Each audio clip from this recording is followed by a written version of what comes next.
In last week's episode, we overthought about overthinking. Let's see what you had to think about our overthoughts on overthinking. I'm just gonna keep doing this. It's my last chance, so I hope you'll indulge me. Samantha Jane asks a really good question, and one that we struggled with a lot here on Idea Channel, which is who is allowed to overthink certain pieces of media? And is there a space for people who are not intimately familiar with something to have deep and critical thoughts about it? And my feeling about this, for our purposes, is a resounding yes.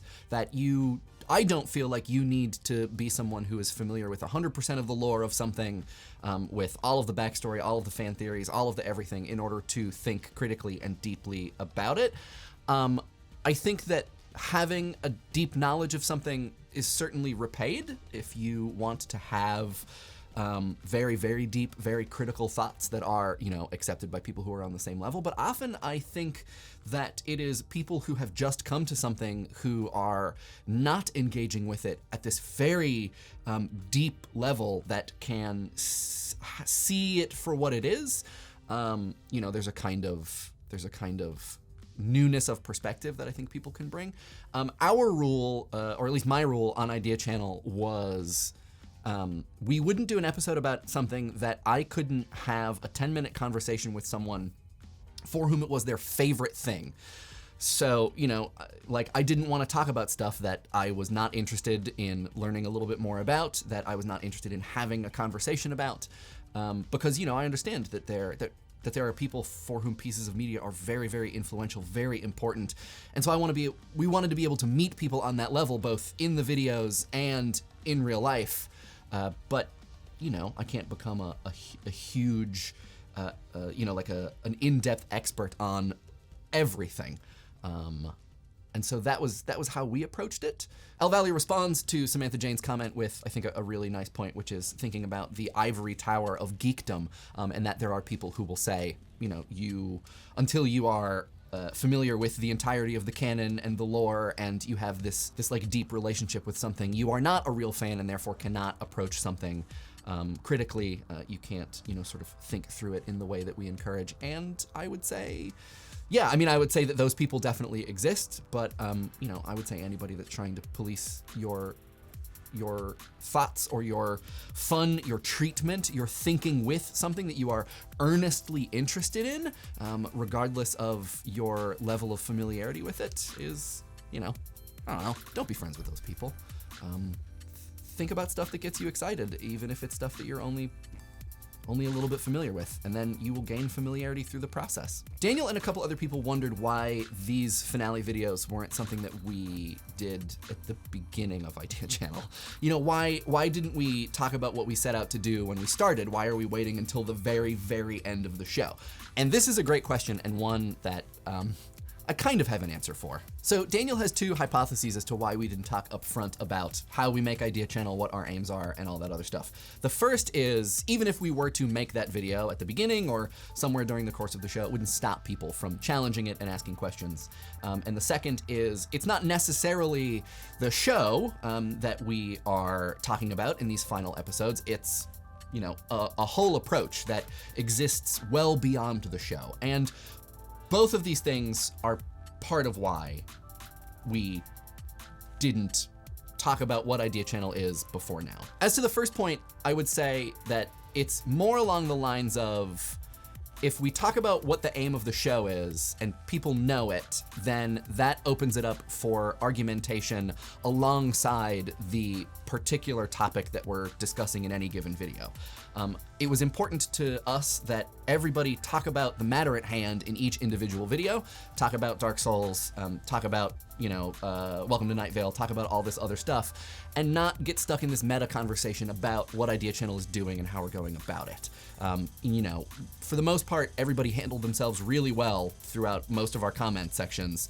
When someone is like, "Ugh, you're just overthinking this nonsense," and then people respond to them like, "Oh, you must be new here, blah, blah, blah," and then mostly ignored them. And I think that had we made a video before now that was like, here is how we do this thing, then it would have ended up, a larger conversation, because people would respond to those comments with a video, and then people would have watched the video and then responded to the video and the comment, blah, blah, blah. So you see what I'm saying? I think that it was important to us to just do the work. And that is kind of the response to this, the second point, that, you know, it is an approach. It is something that is, I think, it informs Idea Channel, but it is beyond Idea Channel. And it was more important to us to spend our episodes doing it and refining it and thinking about it and trying to sort of form this approach than it was to have meta commentary on it. This sort of gets to Emre Alca's comment, which is about how, you know, these should have been the first episodes, but they are the last. But it kind of makes sense that they are the last because you can only do this as a retrospective, and that is really the main reason why. You know, looking back, we can only really talk about what Idea Channel is, having done it and having had it changed and having be able to say, now that it's done, what did we try to do? What were we successful at? You know. It's only the hindsight works in this situation. So I think that is probably the biggest reason. I want to be super honest and super clear that at the beginning of the show, we didn't know what the approach was. We just know that we wanted to combine unexpected things and have people look at popular culture in an unexpected way. But like, it was a long time before we knew what that meant, and I developed a sense of how that worked and how you do it responsibly and what sorts of epistemological and pedagogical tools are out there in order to do that in a way that is like interesting and fun. So, you know, if we had made these videos at the beginning, if this were the first thing that we talked about, it would have been like, I don't know, this seems fun. One of my friends once described the early episodes of Idea Channel as combining something that you're familiar with and something that you're not in a way that makes you both mad and interested. And I think that for the first 2 years of Idea Channel, we would have just agreed with that completely. Planet Soccer 99 wants to know whether or not popular culture is defined by some powerful class who produces it and then tells us consumers what we want, or is it a pluralistic ground up process? And I know this is very confusing, Planet Soccer, but it's both. If you look at the operation of popular culture, I think, you know, you'll see that a lot of the people who produce things, a lot of this powerful class of people, they are borrowing things from cultures that they do not necessarily have direct access to, but which enter into popular culture by the sheer force of their strength of voice, their compellingness, how compelling they are, and that, you know, these things sort of get, this gets really abstract really quick, but these things sort of get taken up by popular culture and then disseminated through the powerful megaphone that is popular culture. And then we are told, or we are expected, it is expected of us by those people, that we then like those things. You know, it's the job of marketing to tell you that you like something that you didn't know you needed. So, you know, it's a weird process that involves all of these seemingly contradictory things. And I cannot recommend enough reading some of the later Stuart Hall works, like the stuff that was quoted in last week's episode. Stuart Hall wrote mostly short things that are rather approachable. They're not the easiest thing in the world, but they're not the hardest thing in the world either. And he gets into this stuff in a way that I think is as clear as you'll find it. It's super interesting. Highly recommend reading it. Webkilla makes what I think is supposed to be a thinly veiled jab at Anita Sarkeesian, but I just want to be clear that as far as I'm concerned, and as far as Idea Channel is concerned, and I'm just going to read this because I want to make sure I get it right, every video game and every piece of media does actually carry political messages. Insofar as politics is the maintenance of power, every piece of media maintains power in some way. It maintains economic power, cultural power, communicative power, all different kinds of influence and impact derive from every single piece of media. You might not see the political message that exists in a piece of media, but that doesn't mean that it's not there. So I just want to be super clear about that. Bane asks a really good question, and one that has been the subject of a lot of discussion over the last, I would say, year or so, and one that I've talked a little bit about on the subreddit, but I don't think I've ever talked about in a comment response video, and it's what it means that I have the level of authority that I do, especially regarding comment responses. So I want to try to be as honest and clear about this as I can, and this might take a little bit, so buckle in. One of the things that I struggle with is the level of authority that I have on Idea Channel. You know, I want to say that it's a conversation. I want to say that everybody's invited, but it is absolutely 1000% true that, you know, I have basically all of the power. I'm the one who uploads the videos. Sometimes those videos are based upon ideas that people talk to me about on Twitter, on the subreddit, in real life, et cetera, but for the most part, you know, like there is an editorial bias that, you know, I'm gonna talk about things that I'm interested in. I initiate the conversation, I'm the one who asks the questions, and then I'm the one who chooses the comments. And I want to act like I don't have authority so that everybody feels invited. I wanna act like I'm not an expert so that people who aren't experts feel invited. But like I will 1000% cop to, that's like a little bit of an illusion. You know, like I do definitely have power, and I do a lot of research, and like I know a lot about a lot of these things. So yeah, absolutely. And I struggle with that, and I don't like it. But it's kind of the way the show ended up. It's the way that it gets made. And it's the state that we sort of settled into. So then, of course, the other big part of this is choosing comments. I am the one that reads the comments and chooses what should be responded to. And I have a rule that because something is a top voted comment doesn't mean that I'm gonna respond to it. I respond to the comments that I have something to say about, or that I have a response to and that I think are interesting. And so that itself has its own huge bias associated with it. To the specific question of, responding to comments that either disagree with me or disagree with Idea Channel, criticize us, criticize points in the show, I want to challenge the idea that we don't do this. I think that we respond to plenty of comments that look at things from a different perspective, that have different ideas, that come at things from a completely different way. And I think, you know, I think that bears out when you go back and look at the comment response videos. I think that the number of times I start a comment, you know, start responding to someone's comment with X has a different idea about, or this person provides some additional insight, or this person comes at this from a different perspective. You know, I think that we do that. What I will cop to is that there are probably a couple different kinds of disagreement or disagreeing style comments that I just have no interest in responding to. And I'm gonna talk about those, but I do wanna also point out that I am now probably talking mostly to people who fundamentally disagree with me anyways, and so I recognize the fact that this will probably be a very unsatisfying answer. And so, you know, maybe my response, you know, this is my experience of reading your comments, so maybe my response to this will be just as helpful for you as your response to this comment response will be helpful for me, and, you know, down the line we can figure out how to do this a little bit better. But here we go. So I'm not interested in responding to comments that disagree with the premise of Idea Channel, which we've been talking about over the last 3 episodes. You know, like caring about what people feel, taking into account the impact that things have on audiences, stuff like that.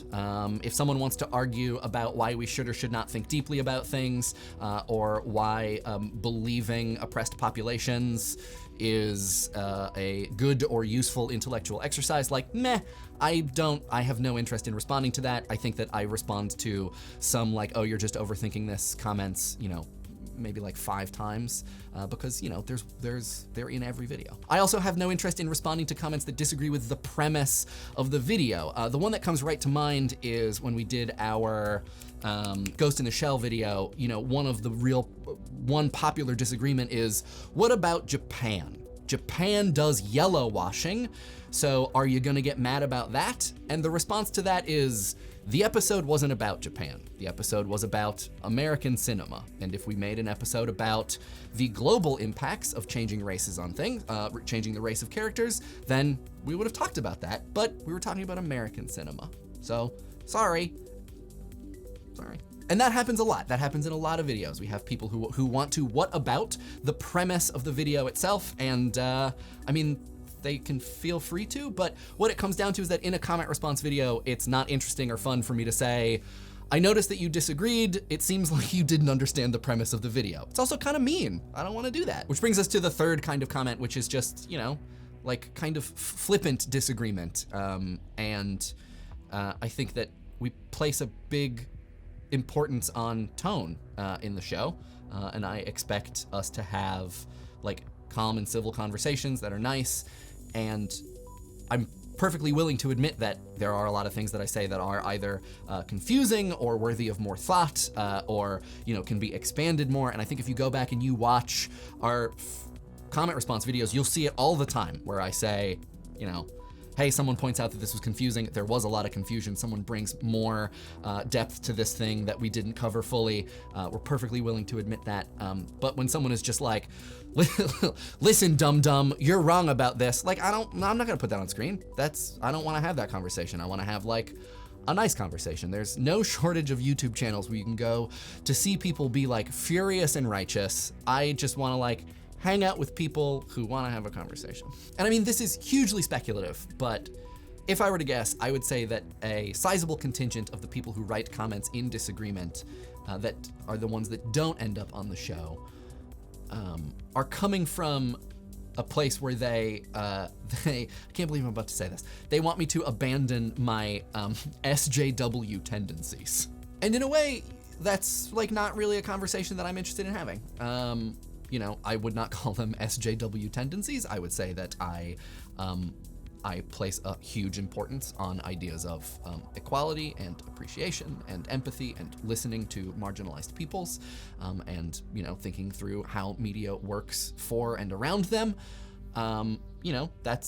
That's who I am, and so by extension, that's what the show is.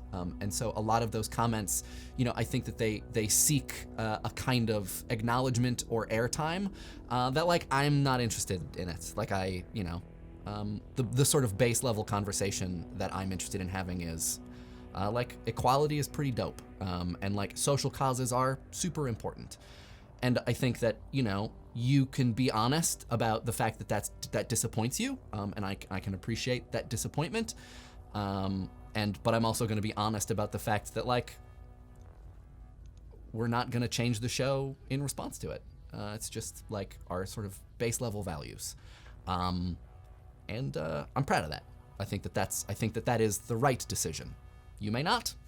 And that's fine. Lars Broslet talks about the idea that overthinking something or overanalyzing something can sort of take the fun out of it, or that it changes the experience of it. Like your understanding of physics makes a sunset completely different. Your understanding of how humor works or how a joke works then makes it not funny. There's a great Richard Feynman quote about how his understanding as a scientist does not diminish the artistic appreciation of a flower, is what he talks about, is that he talks about how it actually leads to an even more aesthetic and spiritual experience of the flower. So we'll put a link to that in the description. But I just want to point out, at least, in response to the anecdote about a joke and explaining a joke.